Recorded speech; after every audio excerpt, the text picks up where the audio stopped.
네, 자 이제 둘째 시간입니다. 자, 이 둘째 시간은 이제 지방자치단체에 대해서 한번 해보도록 합니다. 지난 시간에 국가였죠. 국가대표 선수가 우리 법규에서는 누구가 된댔죠? 국토장관, 그다음에 산업통상자원부 장관, 행정안전부 장관, 소방청장 같은 사람이 이 국가 일을 이제 주게 하는데, 그러면 지방자치단체가 뭐냐면 이런 뜻입니다. 일정한 지방을 단위를 이렇게 해서 그 부분을 자치하는 단체야. 예를 들면 서울특별시 있죠. 그럼 서울특별시라는 그 일정한 지역을 자치를 한다고요. 자율적으로 한다고 자기들이. 그죠? 그걸 지방자치단체인데, 우리가 이제 지자체는 크게는 두 개가 있어요. 자, 칠판을 잠시만 보면 시도가 있어. 시도가 있습니다. 그래서 우리가 보통 시도라는 말을 많이 써요. 각 시도 이런 말 하고, 또 시군구라는 표현을 많이 써요. 시군구 이런 표현을 씁니다. 이런 것들이 바로 지방자치단체가 됩니다. 근데 이제 이 둘 다가 지방자치단체인데, 그대로 읽으면 일정한 지방, 그러니까 시 같으면 특별시가 여기 들어가거든요. 특별시를 하나의 단위로 해서 자치하는 단체라고요. 지방자치단체. 그러니까 이름이 다르다고요. 여기에 시도가 앞에다가 광역자를 붙여요. 무슨 지자체다? 광역지방단체가 시도고, 그럼 이거는 뭐죠? 기초자를 붙이죠. 오늘 우리가 기초 강의를 하는데 여기도 기초네. 기초지방자치단체가 시군데, 바로 이제 이것이 가장 우리 이제 주민들하고 가장 관련이 많죠.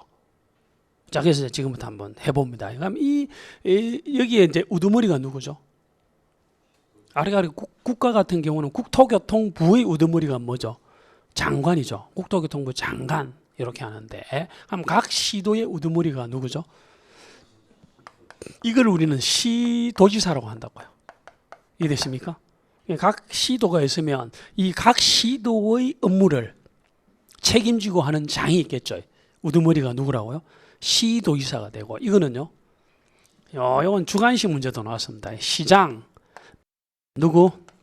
군수, 또 구청장. 이렇게 이 사람들이 구태여 이야기하자면 지방자치단체죠, 다. 네? 각 지방자치단체의 뭐다? 장이 되는 것이 됩니다. 이렇게 되어 있죠. 그럼 시도가 뭔지를 알아야 될 거 아니에요. 그럼 시도는 몇 개가 있냐면 5가지가 있는 겁니다. 진짜 중요합니다. 법규를 공부할 때 간접적으로 아주 중요한 파트가 이거예요. 시간을 많이 들여서 할 건데, 한번 시도에 속하는 지자체는 한번 언급을 해보자고요. 시도라는 요 말 속에 지자체가 5개가 있거든요. 자, 그게 맞습니다. 특별시가 있지. 서울특별시. 야, 맞네요. 특별시 맞죠? 특별시. 또, 자, 이렇게 적을게요. 특별시. 또 광역시가 있는 겁니다. 광역시가 있고, 또 이게 시도에 속하는 시가 3개가 있다고요. 3개가. 또 하나의 시가 뭐죠? 특별시, 강력시 말고 또 하나의 뭔가 제법 특별자치시가 되는 거야. 아니, 그건 제주도는 도잖아, 도. 제가 시를 이야기를 하는 겁니다. 그래서 뭐죠? 줄여서 제가 특별자치시라 할게요. 특별자치시라고 합니다. 또 시도에 속하는 지자체가 2개가 이제 남았습니다. 도하고 관련이 되는데, 그냥 도도 있죠. 그냥 경기도, 그죠? 경기도 이러한 도도 있지만은 또 무슨 도도 있다? 특별자치도가 있는 겁니다. 이 5가지가 시도예요. 요 5가지가 시도라고요. 그럼 여기에 요 시도의 장이 아까 시도이사라고 했죠. 그럼 요 사람은 뭐라고 하죠? 여기는 특별시장, 여기는 광역시장, 특별시장, 광역시장, 특별자치시장, 도지사. 그냥 도지사면 되거든요. 그냥 도지사, 경기도지사 같은 도지사, 또 특별자치. 이게 바로 광역지방자치단체 장이 되겠죠. 그래 되어 있고요. 그리고 여기에서 이제 시군구는 여기서 이야기하는 시는 어떤 시를 말해요? 그럼 다시 한번 해보자. 경기도 성남시 이렇게 하면, 경기도 성남시 하게 되면 성남시죠. 시는 여기 들어갑니까? 여기 들어갑니까? 여기 들어가는 거야. 광역시는 어디 들어가죠? 여기 들어가는 거야. 특자시는 위에 들어가는 거지. 맞죠? 경기도 의정부시 밑에 들어. 그겁니다. 그죠? 그럼 결국은 여기서 이야기하는 시는 뭐가 아닌 시죠? 특별시, 광역시, 특별자치시가 아닌 시만 들어간다고 여기는. 맞습니까? 그래 되고 여기서 군은요. 어떤 군이 있을까요? 예를 들면 우리 같이 서울특별시다 하면 군이 있습니까? 없어요. 서울특별시는 군이 없는 겁니다. 그러면 인천광역시는 군이 있나요? 딱 있잖아. 강화군, 뭐 옹진군 또 있더만요. 옹진군 참 옹진군에 보니까 병영도가 있대요. 야, 좀 깜짝 놀랐습니다. 옹진군까지 가는데 4시간 걸리대. 배로 4시간 걸리더만요. 어쨌든 그렇습니다. 됐죠? 근데 군이 보면 요 광역시 밑에도 군이 있지만 도 밑에도 군이 있죠. 경기도 양평군. 그래 되는 겁니다. 맞죠? 지자체입니까 아닙니까? 군 자체가 지자체 맞죠? 지자체 맞습니다. 그건 이제 알아두셔야 되고요. 그리고 이제 여기서 이제 군은 어디에 구가 있죠? 특별시에 구가 있나요? 특별시에 구가 있는 겁니다. 광역시에 구가 있나요? 이렇게 돼 있지. 그러면 경기도 성남시에 보면 분당구가 있거든. 그 사람 또 구청장이죠. 그런데 여기서 이야기하는 이제 우리가 보통 일반적으로 이제 구청장 이렇게 하게 되면 두 종류가 있는 겁니다. 하나는 하살표가 일로 가고 하나는 하살표가 밑으로 갑니다. 지자체가 아닌 구가 있어. 그래서 성남시 예를 들면 경기도 성남시 분당구 했을 때 요 분당구청장은 지자체가 아닌 겁니다. 분당구만 그 분당구라는 그 지방을 자치하는 건 아니라고요. 분당구청장 뽑아줍니까? 안 뽑아줍니까? 안 뽑아주거든. 그러니까 우리가 이제 지자체라는 말은 항상 장이 있죠. 그 장은 선출직이야. 국민들이 이제 투표를 통해서 주민들이 투표를 통해서 뽑아주게 되는 것이 지자체야. 다시 말하면 분당구청장은 뽑아주지 않죠. 선출직이 아니잖아. 그래서 여기서 구는 사실은 하살표가 일로 가야 되지. 특별시 광역시 밑에 있는 구만 자치구라고 표현을 쓰는 겁니다. 맞습니까? 지자체에 속하는 구는 자치구지. 이걸 무슨 구라 한다? 자치구라고 하는 겁니다. 자치구. 이거는요, 자치구가 아니지. 이런 식으로 이제 행정구역을 좀 알아두셔야 된다. 됐습니까? 그래서 그 장을 뭐라 합니까? 시장, 군수, 구청장. 그러면 자 한번 사례를 한번 해봅시다. 사례를 한번 해보면 여기처럼 인천광역시 부평구 여기 많이 부평동이라 하자고요. 자 그래서 우리 이제 교재로 들어갑니다. 15페이지를 한번 볼까요? 제가 여러 가지를 지금 이제 일부러 한번 언급을 해놨어. 워낙 뭐 질문이 많이 들어오고 막 수업 막 이렇게 막 3월달, 4월달 막 시험 치기 전에도 물어보는 분이 있어. 이해가 안 된다고. 그러면 늦어 본 겁니다. 그때 하면 안 돼. 지금부터 지자체를 정확하게 좀 알아둬야 될 필요성이 있어서 이번에 기초서에다가 막 여러 지역들을 한번 우리가 트레이닝을 한번 해보자는 뜻이죠.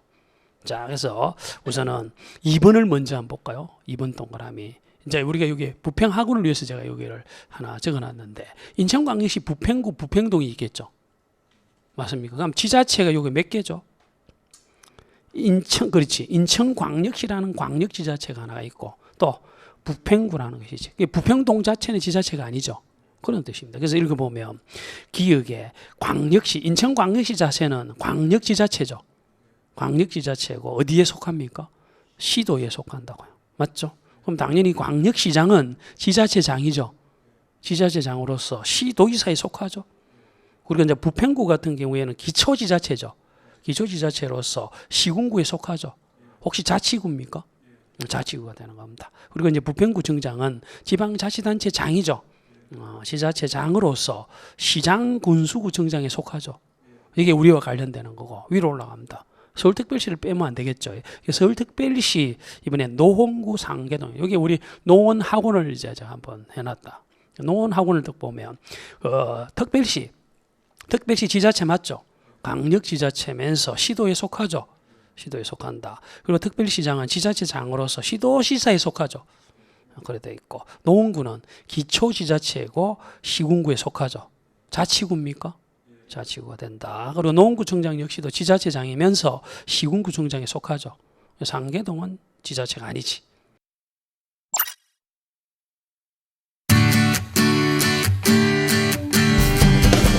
내일 체크하겠습니다.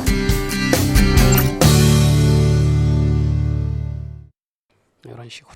자, 그런데 우리 인천광역시는 광역시라서 구만 있는 게 아니죠.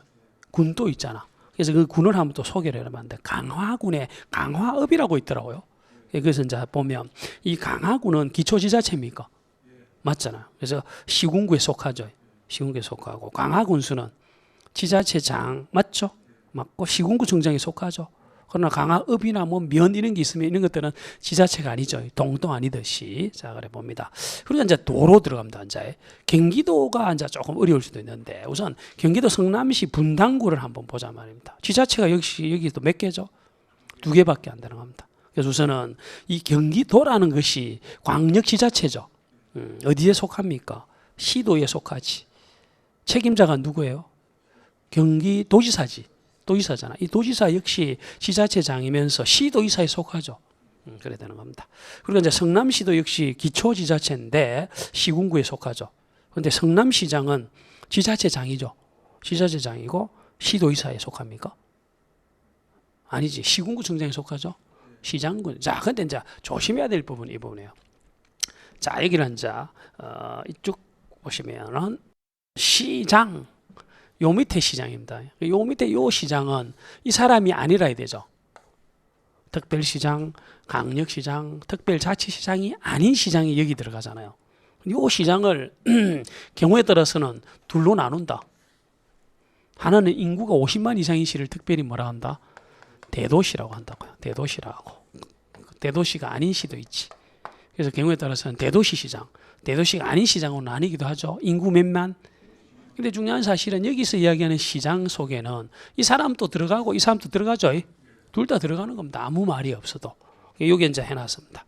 그러면 성남시는 과연 대도시일까?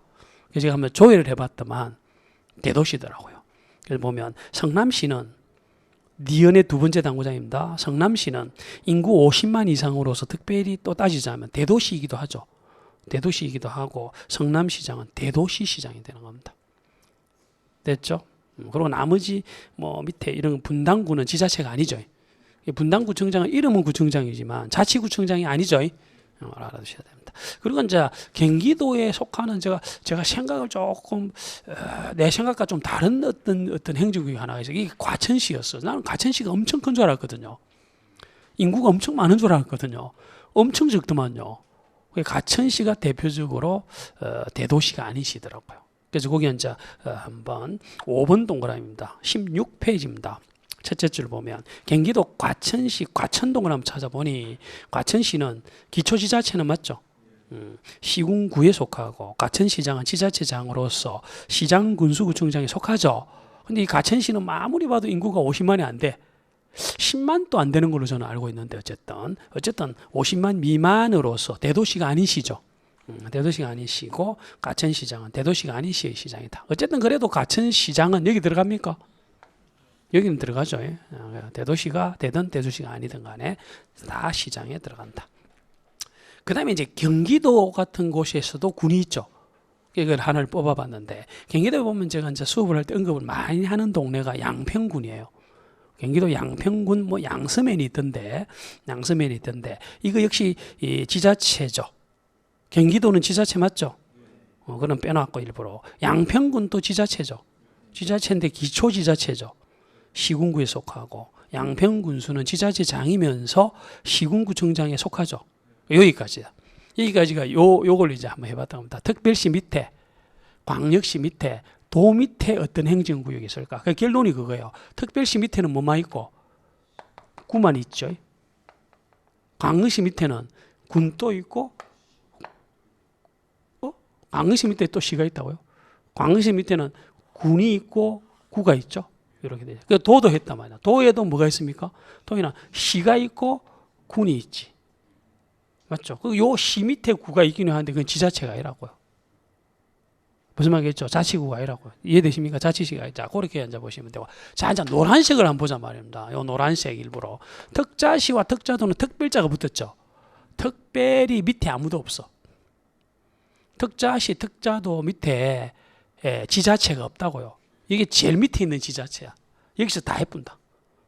그렇게 보시면 됩니다. 예를 들면 제가 이제 가장 좀 특이한 파트로 이제 언급한다면 우리 제주특별자치도에 보면 서귀포시도 있고 제주시가 있지만 그 사람은 여기 안 들어간다고요. 지자체는 안 속해. 그냥 행정구역이 시일 뿐이지 선출 안 하죠. 그게 아주 중요하다. 그래서 그 밑에 이제 바로 그것이 8번이라고요. 8번을 보면 제주특별자치도에 제주시가 있죠. 그러면 제주특별자치도는 물론 당연히 광역지자체인데 여기는 강력지자체만 있는 거야. 맞죠? 그래서 그걸 꼭 알아두셔야 됩니다. 거기에 장을 뭐라 하죠? 제주특별자치도지사라고 하는 것이 되고, 그 다음에 이제 제주시는 지자체가 아니라는 게 의미가 있어요. 지자체가 아니다. 맞죠? 지자체 선출하는 직이 아니죠. 그러니까 노란색 해놓은 거는 전부 저 사람이 다 해. 전부 저 사람입니다. 그래서 특자시장도 마찬가지 7번 올라갑니다. 제가 이제 행정구역을 조회해 보니까 세종특별자치시에 보면 영기면도 있고 조치원읍도 있고요. 한솔동이라는 곳도 있더라고요. 아주 복잡하게 돼 있더라고요. 이 모두가 지자체가 아닌 거야. 유일한 지자체는 뭐다고요? 세종특별자치시만 그렇다는 겁니다. 그런 식으로 해서 이제 우리는 지자체를 지금 했습니다. 지자체를 했습니다. 자, 그래서 이걸 이제 종합적으로 본다면 3분 양갈로 행정기관 중에 지방자치단체 장만 넣은 거 보면 1번 별표한 시하게 두십니다. 이게 중요하다. 시도의사. 시도의사가 자주 언급이 돼요. 시도의사 그게 5사람이 됐죠. 칠판도 적혀 있지만 누구다. 특별시장, 광역시장, 특별자치시장, 도지사, 특별자치도의사를 한마디로 뭐라 한다? 시도의사를 한다. 그럼 먼저 이게 또 22의 기출 지문이기도 했는데 한번 물어봅니다. 여러분들은 나중에 이제 공동주택을 관리하게 될 건데 혹시 공동주택에는 관리규약이 반드시 있어야 됩니까? 공동주택 단지마다 관리규약이 있어야 되겠죠. 당연히 있어야 되는 겁니다. 누가 정하죠? 그게 올해 22의 기출 문제였죠. 관리규약은 누가 정하죠? 그게 여러 가지 답이 나올 수 있는데 정확한 답은 입주자 등이다. 입주민 하면 틀리고요. 입주자 대표해야 하면 더 틀리고 입주자 등이다. 근데 입주자 등은 이제 용어가 정리가 돼 있어. 이제 마지막 시간에 우리가 할 건데 입주자 등은 입주자와 사용자를 포함하는 개념입니다. 그래서 모든 중요 의사결정은 입주자 등이 한다. 그럼 관리규약은 누가 정한다? 입주자 등이 정해요. 하나 외워두셔야 돼요. 입주자 등이 관리규약을 법으로 정한 절차에 따라 하는데 뭔가 표준이 되는 게 있겠지. 그게 관리규약 준칙이라고요. 관리규약을 이렇게 하면 좋겠다라고 누군가가 미리 반드시 정해놔야 된다. 그럼 정해놓으면 그것을 참조해서 합니까? 그것을 그대로 뺏겨서 규약으로 정합니까? 그게 기출문제, 올해 또 기출문제야. 관리규약 준칙을 참조해서 정하다. 이렇게 됐다고요. 같이 한번 해봅시다. 관리규약은 누가 정한다고요? 입주자 등이 정하는데 뭐를 참조해서? 관리규약의 준칙을 참조해서 정한다. 이렇게 됐다고요. 관리규약을. 그럼 준칙은 누가 정하죠? 정해야 되는데. 누가 정해야 돼요? 그게 시도의사라고. 그게 시도의사라고요. 그럼 예를 들면 우리 인천광역시 같은 경우에는 인천광역시장이 시도의사죠. 인천광역시장이 인천광역시 관련 아파트 단지의 규약을 준칙을 정해놓는다고요. 정해놓으면 아파트마다 그게 입주자 등이 있을 거 아니에요. 그 자들이 정확하게는 가반수 이제 찬성을 서면 동의 등을 통해서 관리규약을 정한다고요. 무슨 말인지 알죠? 그게 시도의사를 알아야 되는 거야. 인천은 누가 하고 준칙을 누가 정해야 되고 인천광역시장이. 제주도는 특자도지사. 맞죠? 세종시는 특자시장이 하는 것이지. 서울특별시는 특별시장이. 경기도 성남시는 경기도지사가 딱 정해놓으면 그 경기도에 있는 모든 아파트 입주자 등이 자기들 어떤 가반수 동의 등을 얻어서 한다고요. 무슨 말이겠죠? 시도의사 누군지 상당히 중요하다. 시도의사. 시도의사는 그러면 국가입니까? 지자체입니까? 좀 지자체를 했잖아. 지방자치단체가 되는 게 국가, 지방자치단체 이런 말을 나온다고. 지자체는 여러 가지가 있는데 이것이 광역이죠. 광역지자체고 이거는 기초지자체다. 그런 걸 알아두셔야 됩니다. 그리고 이제 2번이 또 의미가 있는데요. 2번이 보면 2번 동그라미도 별표 한 3개 두십니다. 특별시장, 광역시장, 도지사란 말이 많이 나와요. 법규를 공부하다 보면 혹은 실무를 공부하시다 보면 특별시장, 강시장, 도지사만 언급되는 경우도 있어. 그럼 이거는 저를 봅니다. 누구를 뺀 시도의사예요? 누구를 속 빼고 시도의사예요? 그릇이 노란색을 뺀 거야, 노란색. 내가 일부러 노란색을 해놓은 거. 이거를 뺀 사람을 특별히 언급할 필요가 있을 수도 있거든. 그거는 누구죠? 특별시장, 강시장, 도지사. 그럼 차이가 뭐예요? 똑같은 시도의사인데 빨간 시도의사와 노란 시도의사의 아주 극단적인 차이가 있다.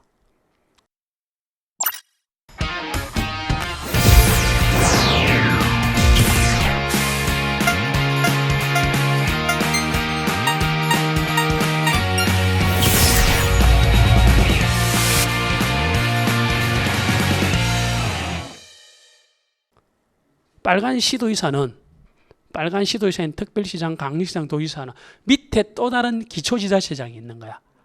시킬 사람이 있는 거야. 밑에 하위에 밑에 지자체가 따로 있는데 반해서 특자 붙은 거 있잖아. 노란색 이것들은 밑에 사람이 없어. 이렇게 언급을 할 필요가 있을 때가 있거든요. 이럴 때는 시도의사 중에 이 사람 언급하는 경우가 있어. 그럼 특별시장, 강력시장, 도지사가 나오면 누구를 뺀? 특별자치시와 시장과 특별자치도의사를 뺀 것을 이야기를 할 때는 특별시장, 강력시장, 도지사라고 되어 있는 겁니다. 자, 이게 상당히 또 의미가 있습니다. 곳곳에서 막 나옵니다. 자, 그래서 우리께서 기본적인 것은 시도의사가 중요한 거야. 다시 한번 외웁니다. 시도의사는 누구다? 특별시장, 강력시장, 특별자치시장, 도지사, 특자도의사 이렇게 뭉뚱그려서 할 때는 그냥 시도의사로 표현하는데 이 사람을 구태여 빼고자 할 필요성이 또 있잖아. 일부 조문에서는. 그때는 딱 풀어서 적는다. 뭐라고? 특별시장, 강력시장, 도지사 이렇게. 그럼 요 밑에는 누가 있어요? 방금처럼. 요거는 구청장, 요거는 군수구청장, 요거는 시장군수거든. 그러면 요 밑에 있는 사람이 시장군수구청장이라고요. 결국은 요 밑에 빨간 그 밑에 있는 사람이 뭐죠? 이 사람이라고, 이 사람. 요 밑에는 사람이 없어. 그렇게 하살표가 사실은 이렇게 간다고, 이렇게. 예를 들면 이렇게 간다고요. 요 밑에 요런 지자체가 요요. 맞습니까? 빨간 지자체 밑에 이 사람이 있는 거야. 시군구청장이 있는 겁니다. 그럼 우리 같으면 인천광역시 같으면 군수가 밑에죠. 그렇게 되는 거지. 맞죠? 서울특별시는 구청장만 밑에가 되고 경기도의사는 지자체장으로 따지면 시장이 있고 밑에 뭐가 있다고요? 군수가 있는 거야. 이걸 좀 잠깐 머릿속에 두야 나중에 원활하게 뭔가 행정기관 장이 막 나오는 겁니다. 우리가 이제 이것도 상당히 출제가 많이 되거든요. 맞죠? 특별시 밑에 뭐가 있고 구가 있고 광역시 밑에 뭐가 있다? 군이 있고 구가 있다. 맞죠? 그리고 이제 도 밑에는 시와 군이 있는 거지. 그런 식으로 쭉 이렇게 트레이닝을 좀 할 필요가 있습니다. 됐습니까? 자, 그래 보고. 그 다음에 이제 3번 동그라미입니다. 3번 동그라미 본다면 시군구청장이라는 말 속에서 시장에는 이미 다 설명드린 건데 특별시장, 강력시장, 특별자치시장을 제외한 시장을 말하죠.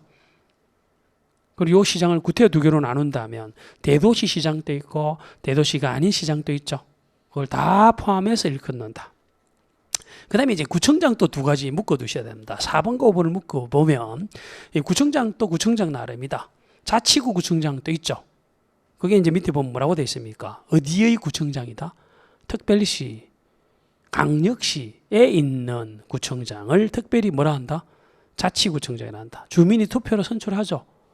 그래 되는 거고. 근데 그것이 아니고 이제 구청장 중에서도 대도시가 자치구가 아닌 구청장인데 이건 주로 각 도의 시 있죠. 네? 각 도에 있는 시 밑에 있는 구를 이야기해. 각 도의 시의 구청장. 주민이 투표로 선출합니까? 안 합니다. 그게 지자체가 아니라는 뜻이 되고요.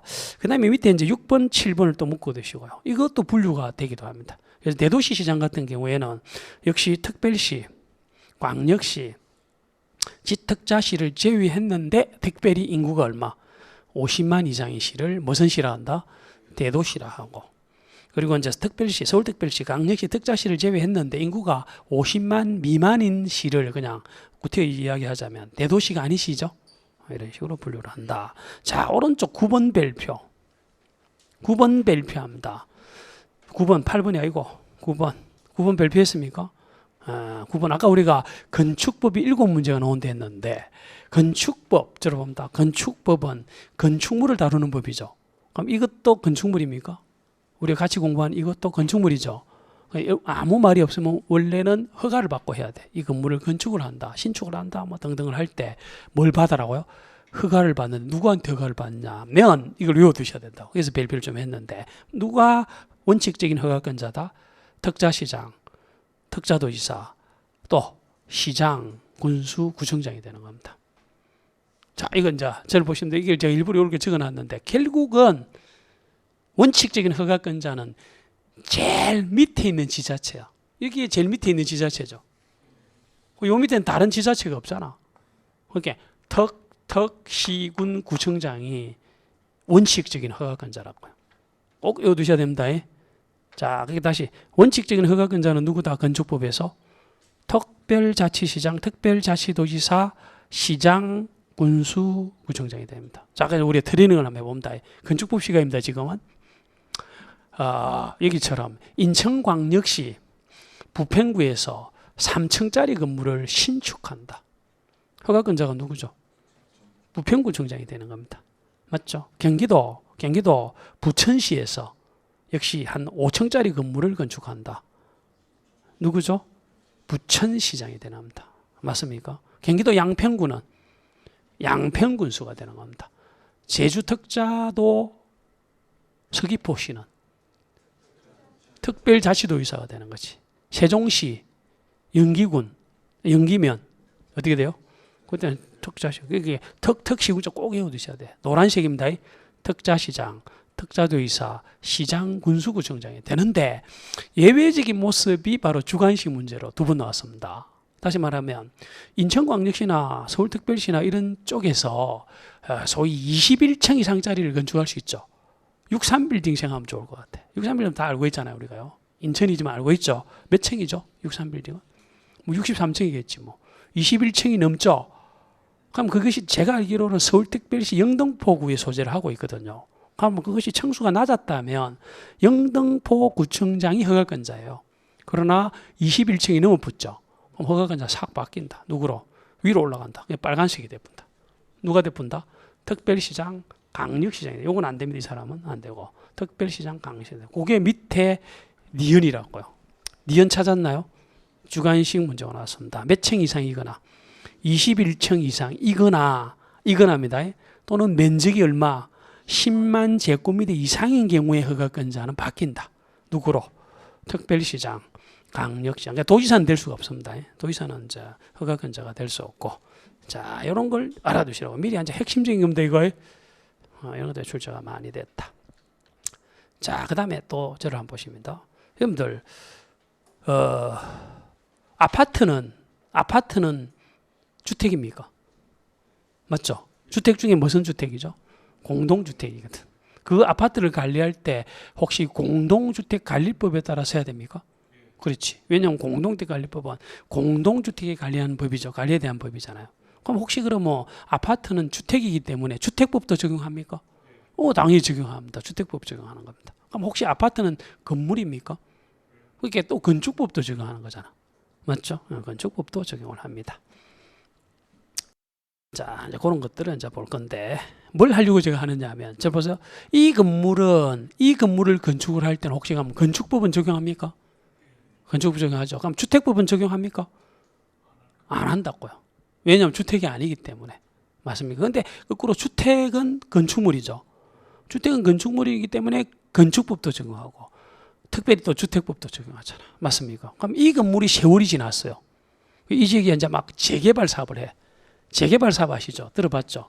그런데 이 재개발 사업 같은 재건축 사업 같은 것을 규정하고 있는 법이 우리 시험범위에 들어가는 도시 및 주환경 정비법이거든요. 예? 그래서 나중에 이제 건축법도 이것도 기출 문제인데, 예를 들면 우리 건물이 만 10층짜리 건물인데 막 세월이 한 50년 정도 되니까 낡아가지고 이 건물을 철거하고 이 지역에 재개발 사업, 재건축은 아니겠지. 재개발 사업 같은 걸 할 때 적용되는 법이 정비법이거든요. 줄여서. 예? 그러나 잘 보시기 바랍니다. 어떤 건축물 5층짜리가 낡아가지고 철거를 하고 10층으로 만들 수 있죠. 그 행위를 뭐라고 해요? 다시 5층짜리 건물이 있는데 낡아서 철거를 딱 해버리고 아주 크게 10층 정도 건물을 짓는 것은 그거 재건축 자, 재건축 답이 나왔었는데 실제로 이제 그거를 건축법에서는 넓은 의미로는 건축이라 그래요. 근데 건축 속에는 신축이 있거든. 답은 신축이라고. 제가 이때 5층짜리 건물이 있었는데 철거를 했죠. 그러면 나대지가 돼붙잖아. 건물이 없는 상태에서 새로 지면 원칙이 신축이야, 신축. 그러면 신축은 건축에 속하거든요. 그러면 당연히 건축법에 따라서 하면 돼요. 근데 방금 이제 누가 답을 해주셨는데, 근데 사실은 신축인데 이것을 이제 철거를 하고 막 새로 이렇게 하게 되면 사회적으로 또 영향을 많이 주기 때문에 정비법이라는 특별법을 만들었다고요. 재개발 사업은 정비법에 따라서 해야 돼. 정비법에서 이것을 이름하여 재개발 같은 거, 재개발 같은 거로 이야기하는 겁니다.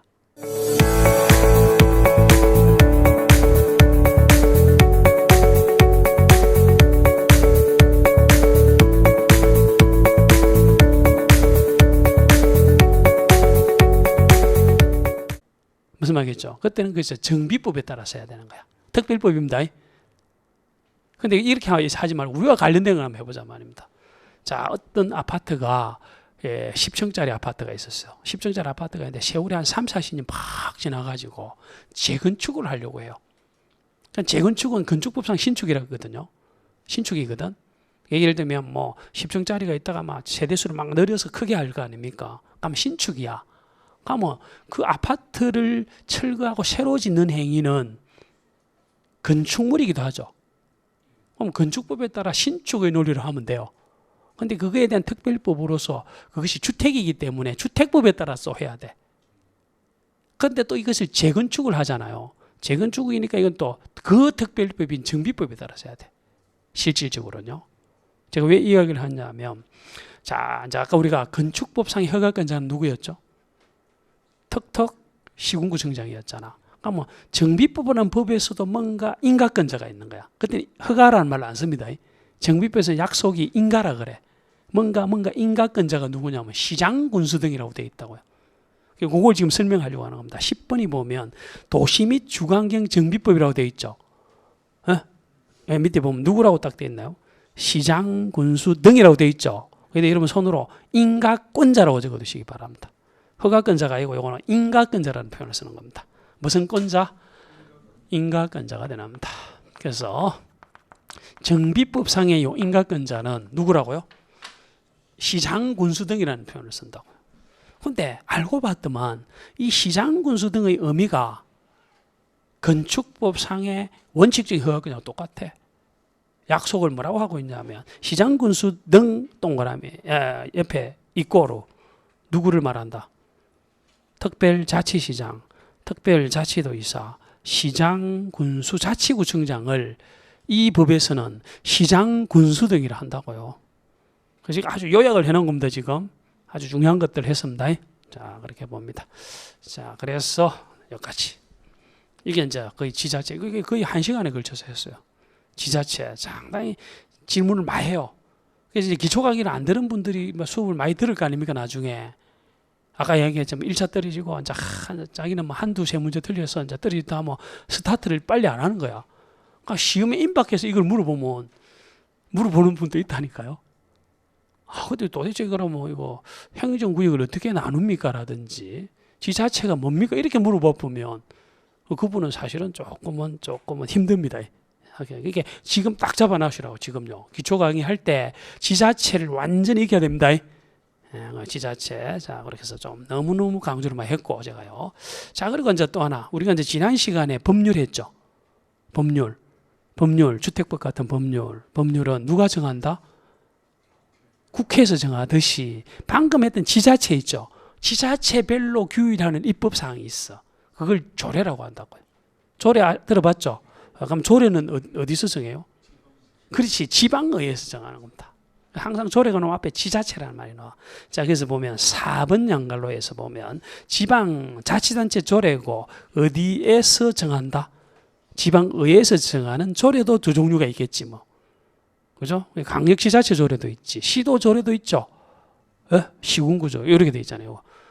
요 조례도 있고, 이 조례도 있다 보니 우리 같은 뭐 인천광역시 조례도 있지, 부평구 조례도 있죠, 서울특별시 조례도 있죠, 노원구 조례도 있죠, 경기도 조례도 있죠, 특자시 조례, 특자도 조례도 있고, 경기도 성남시 조례, 맞죠? 경기도 양평군 조례 다 있는 거지. 이걸 우리는 뭐라 한다? 조례. 근데 조례 그 내용의 시험 문제 놓은다, 안 놓은다? 놓을 수가 없지. 놓으면 안 되죠. 서울특별시 조례를 서울특별시에 안 사는 사람이 알 필요가 뭐가 있습니까? 그죠? 그러니까 이거 조례 내용은 안 나오는데 조례라는 용어는 진짜 중요하다. 응? 조례. 예, 그런 뜻이 됩니다. 자, 그것이 이제 조례가 되고, 그리고 이제 5번이 보면 지침이라고 있죠. 지침. 지침 중에 제일 중요한 지침이 뭐냐면 주택관리업자와 및 사업자 선정 지침이야. 그 지침은 주로 주무부 장관이 정한다고요. 그 해당 법률에 있어서. 이게 공동주택관리법이거든요. 그게 주무부 장관이 누구예요? 국토장관이잖아. 국토장관이 주택관리업자라든지 사업자 선정 지침을 정한다고요. 근데 이거는 법규 시험은 안 나옵니다.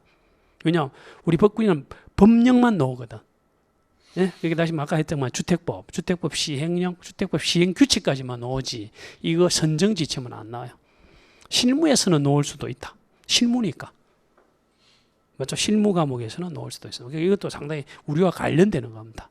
주택관리업자 선정과 사업자 선정을 어떻게 할지 지침, 이런 용어는 알아두셔야 됩니다. 법규에서도 용어는 알아두셔야 된다. 보시고요. 자, 그 다음에 이제 알리는 절차입니다. 예를 들면 아까 우리가 국토교통부 장관이 주택법 관련 국가대표 선수를 했잖아요. 그거를 국민들한테 알릴 필요가 있죠. 어디에다가 알립니까? 이게 관보라고요. 그래서 그 공고는 알리는 절차인데, 국가의 행위를 국민들한테 알리는 곳이 어디다고요? 관보가 되고, 지자체는요 공보가 되는 겁니다. 그럼 국가도 아니고 지자체도 아닌데 뭔가 대외적으로 알릴 필요가 있을 수도 있잖아. 이건 어디에다 알린다고요? 그렇지. 이게 대표적으로 뭐냐면 사업주체 들어봤죠. 사업주체가 이제 주택건설 사업을 이제 아마 300세대를 해서 분양하겠죠. 그럼 입주자 모집 공고안을 승인을 받아가지고요. 승인을 받아가 이거를 어딘가 신문에 낸다고요. 맞죠? 그런 뜻입니다. 그래서 이제 공고 절차는 보통 3개가 있습니다. 국가는 어디에? 간보에다가, 지자체는 공보에다가, 기타는 일간 신문에다가 하는 겁니다. 그리고 이제 우리는 또 7번 또 알아두셔야 돼요. 최근에 출제가 주관식 문제가 많이 나왔었는데, 바로 이제 형벌입니다. 형벌. 형벌을 본다면 사형이 있죠. 사형. 누구나 다 알고 있고요. 징역이 있고 금고가 있죠. 자, 그래서 여러분 들어봅니다. 자, 이게 올해는 나왔나? 작년가 이제 주관식 문제가 나왔는데, 동대표 들어봤죠? 동별 대표자. 그리고 여러분들처럼 주택관리사 등이 되고자 하는 분들 중에 결격자가 있는 겁니다. 결격자 중에 가장 대표적인 게 이거야. 무슨 법을 어겨서 경우에 따라서 무슨 법을 어겨가지고 뭐 주택법을 어겼다든지 해서 금고 이상의 실형을 선고받고 이런 말이 나와. 금고 이상의 실형이라면 금고 이상이 뭐를 이야기를 해요? 그렇지. 금고나 징역, 심지어는 사형 같은 거지. 이런 선고를 받고 집행이 끝나고 몇 년이 안 지나면, 이게 20일에 주관식 문제 나왔다고요. 동대표 문제가 나왔는데, 동대표자가 될 수 있는 사람 속에는 금고 이상, 일정 법을 어겼는지 해서 금고 이상의 실형 선고를 받고 몇 년이 지나지 않은 사람, 2년이라고. 보통 2년이야. 보통 2년입니다. 3년짜리도 하나 있는데 하여튼 보통 2년이야. 2년이 안 지나면 된다, 안 된다? 안 되는 거야. 동대표도 안 되고 주택관리사도 안 돼. 똑같아, 그거는요. 근데 올해 또 출제됐네, 참. 그런데 금고 이상 실형 선고가 아니고 이번에는요, 금고 이상의 집행유예 선고도 받을 수 있잖아. 그게 올해 22회 기출문제였어. 집행유예 선고를 받으면 집행유예를 보통 때리는데 어떻게 하냐면, 자, 이렇게 되는 겁니다. 예를 들면 2년 징역, 이게 만약에 실형 선고였다면 실제로 2년 동안은 교도소에 있어야 되죠. 그래서 아까 한 것처럼 여기서 집행이 끝났다는 말은 석방이 된 거고요. 그로부터 몇 년이 안 지나면, 2년이 안 지나면 동대표나 주택관리사 등이 안 된다고요. 결격 사유가 되는 거야. 요거는 실형 선고고. 근데 이제 집행유예 같은 경우는 이렇게 합니다. 보통 집행유예 정도 되면 만약에 6개월 징역, 뭐 금고도 똑같습니다. 징역 내지는 금고였는데 실형을 알리고 집행유예를 할 수도 있죠. 원래는 6개월 동안은 교도소에 있어야 되는데 뭐 초범이라든지 법을 위반한 내용이 좀 경미하든지 하면 판사가 그래 좋다 좀 봐준다 하면서 집행유예 기간을 이제 선고할 수도 있죠. 집행유예가 만약에 2년이다. 2년 집행유예 이렇게 하게 되면 집행을 유예시킨다고요. 몇 년 동안. 그럼 2년 하면 또 헷갈릴 수도 있으니까 만약 이거를 1년이라 합시다. 그러면 1년 동안은 봐준다고요. 집행을 유예시키는데 그때까지 아주 이 사람이 뭐 반성도 하고 아주 뭐 특별한 범죄 행위 등을 안 하게 되면 집행을 한 거로 보는 거지. 그러면 이때 이제 만약에 1년 요 사이에 이 사람이 동대표가 될 수 있나요? 이게 22의 기출 문제라고. 집행유예 기간 정하면 안 되는 거야. 집행유예 기간이 끝났죠. 끝나면 뭐 2년 이런 건 필요가 없어. 이때부터는 동대표 등이 될 수 있다 없다? 집행유예 기간 중하면 안 된다 하는 게 22의 기출 문제였다니까요. 그게 이걸 알아두셔야 되지. 금고가 도대체 뭐냐 이걸 알아두셔야 되지. 맞죠? 자, 다시 이제 형벌을 지금 이야기합니다. 형법상의 형벌에는 사형이 있고 뭐가 있다? 징역이 있고 금고가 있는데 그래서 우리가 금고 이상하면 요 세 개를 이야기해. 금고 이상이라면 이걸 이야기한다고요. 근데 징역과 금고 차이가 뭐죠? 그렇지. 노역을 하느냐 안 하느냐지. 그래서 교도소에서 거기서 정하는 어떤 노역을 하면 뭐가 되고 징역이 되고 안 하면 금고가 되고 저도 살아본 적은 없습니다. 분위기가 안 좋네요. 그렇게 됩니다. 징역과 이제 금고인데 근데 조금은 좀 우리가 논리적으로 좀 알아두셔야 될 부분이 우리가 여기서 이야기하는 징역과 금고 같은 것을 자유행위라고 한다고요. 무슨 행위를 한다? 이게 자유를 속박시켜 부는 거야. 죄를 지었으니까 교도소에 좀 갇혀 있어라. 이런 것들이 바로 무슨 행위다? 그래서 그래서 한번 읽어봅니다. 2번과 3번을 비교할 건데 징역한 수행자를 교도소 내에 구치하라고 돼 있죠. 구치를 해서 정력이 바로 일정한 노역을 해요. 일정한 노역에 복무하게 하는 것으로서 자유형 중에서 가장 무거운 형벌이 이렇게 돼 있죠. 그런데 금고 같은 경우는 역시 똑같아요. 앞에는 수행자를 교도소 내에 구치를 해서 자유를 박탈하는 것이긴 하지만 정력에 복무하지 않는다는 점에서 징역과 구분돼 이렇게 돼 있어요. 맞습니까? 이거는 실제로 이제 자유행위라 그러고 그리고 돈으로 부과하는 것이 있죠. 그거 중에 이제 하나가 벌금이라고요. 뭐다? 벌금. 이것도 우리 쪽에 출제가 많이 됐습니다. 벌금 뭐라고 되어 있냐? 범죄인에 대해서 일정 금액의 지급 의무를 강제적으로 부과하는 것으로서 이건 재산행위야. 재산행 중에 가장 무거운 형벌이고 보통 벌금은 5만 원 이상이라 하네요. 이런 것들 이 자체는 시험 문제 안 나옵니다. 벌금 뜻은 알아두셔야 됩니다. 됐나요? 이런 것들이 다 형벌입니다. 제가 만약에 이제 벌금 100만 원을 이제 어떤 법원으로부터 선고를 받았다 하게 되면 어떻게 되죠? 제가 전과자가 되는 겁니다. 형벌은 전과자입니다. 금고라 하더라도 징역이라 하더라도 벌금까지 다 뭐가 되는 거요? 전과자가 되는 겁니다. 그래서 이제 다음 시간하고 연결하기 위해서인데 다음 시간에 이제 우리가 한 장을 넘기면 뭘 할 거냐면 다음 시간에 가진금하고 과태료를 할 거거든요. 이걸 하는데 이것도 돈이죠. 돈으로 뭔가 불이익을 주는 것인데 벌금하고 차이점 같은 거를 다음 시간에 합니다. 자, 그래서 다음 시간은 가진금과 과태료를 하도록 합니다. 그런데 말입니다. 에듀윌에선 이 모든 혜택의 유료 회원 수강료를 돌려받을 수도 있다는 사실 알고 계셨습니까? 진짜 10만 원을 주더라고요. 한 달에 100만 원 버는 친구도 봤어요. 이게 진짜 대박이라니까요. 네, 친구 추천을 하시고 친구가 유료 회원가입을 하게 된다면 10만 원을 입금해드리고 있습니다. 친구만 추천해도 10만 원을 입금해주는 에듀윌 친구 추천 이벤트. 참으로 놀라운데요. 그리고 이 모든 혜택들을 많은 수강생들이 동행해 주길 진심으로 부탁드립니다.